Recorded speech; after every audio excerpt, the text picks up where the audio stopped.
Problema 1010, problema chamado cálculo simples.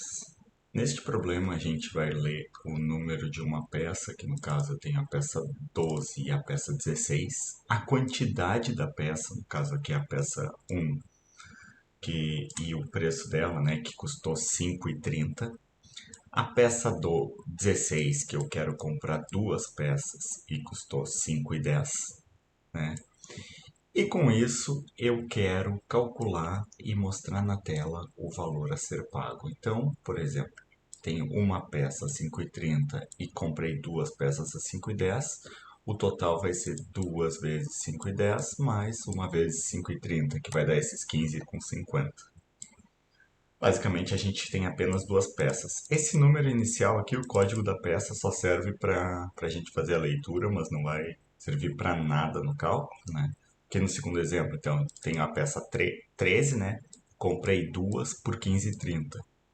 Tem essa segunda peça aqui que eu comprei 4 por 5,20. Se eu fizer os cálculos, vai dar 51. Então vamos lá, vamos fazer a codificação aqui das nossas peças. Bom, o que eu vou fazer aqui então, né? Deixa eu abrir aqui para depois testar. Basicamente eu vou fazer de forma mais bonita um pouquinho, não precisa ser tão simples, né? Mas eu vou fazer um for, tá? Então eu vou fazer um for com range 2, que eu quero repetir duas vezes esse for. Poderia fazer de forma mais simples, fazendo leitura direto, mas vamos fazer de forma um pouquinho mais bonitinha. Então, para cada peça, o que eu preciso fazer? Eu tenho que saber o número da peça, né? Então, vou chamar de item aqui, né? Que vai ser o input que eu vou estar lendo ali, né? Na verdade, não. Isso aqui é o item total, né? Eu vou fazer um split nele, que eu vou receber aqui essa tripla aqui, né? E vou fazer um split por espaço para eu saber. Recebo a linha toda, né? E vou dividir ele. Então aqui, por exemplo, nesse segundo exemplo aqui que eu tenho 13, 2 e 15, eu vou receber aqui, ó, o item, ele vai ficar como se fosse assim,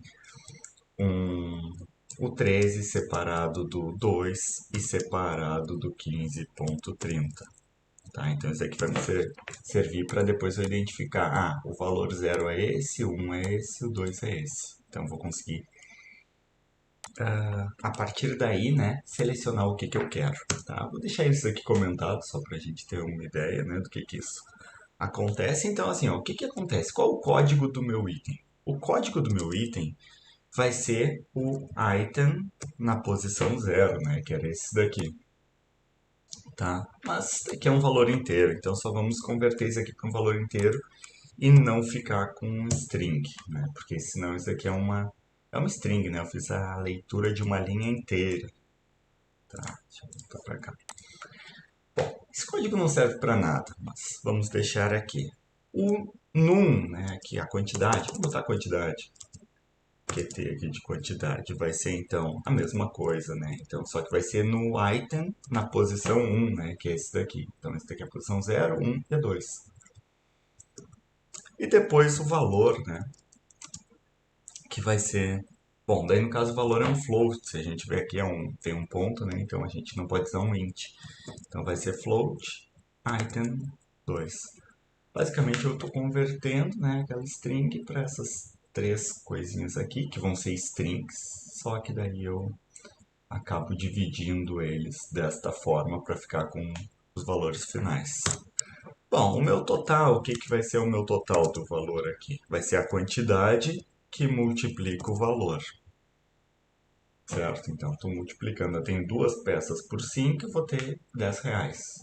Mas nós temos que levar em conta que a gente tem que fazer isso para duas peças. Então, eu vou colocar aqui total igual a zero, para começar o total com zero. E cada vez que rodar este for aqui, né, para cada peça, eu quero somar o que eu tiver acumulado até lá. Então, assim, a primeira vez que eu entrei aqui, o meu total era zero. Ele chegou aqui, eu estou somando zero com a quantidade e o valor daquela peça. Mas na próxima vez, o meu total é o valor da peça anterior, né? Então, é quanto eu já paguei pela peça anterior. Então, eu já vou ter ele aqui, que eu vou somar o valor da peça nova. Basicamente agora para encerrar esse código, né, eu tenho só que imprimir na tela a mensagem final, que é valor a pagar, dois pontos, né? Então aqui eu tenho que botar reais, né?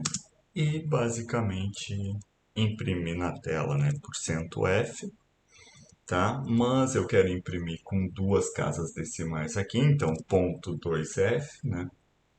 Deixa eu aumentar um pouquinho, senão não vai caber aqui a imagem, né? Então vamos aqui encerra a minha mensagem e daí eu vou dizer o que que eu quero que apareça aqui no porcento. Então eu coloco porcento total. E isso daqui vai acabar imprimindo na tela o que eu quero. Vou salvar o meu código e executar. Então vamos lá. Python 1010.py. Então está executando o meu código. Vamos testar nesse exemplo 2 aqui.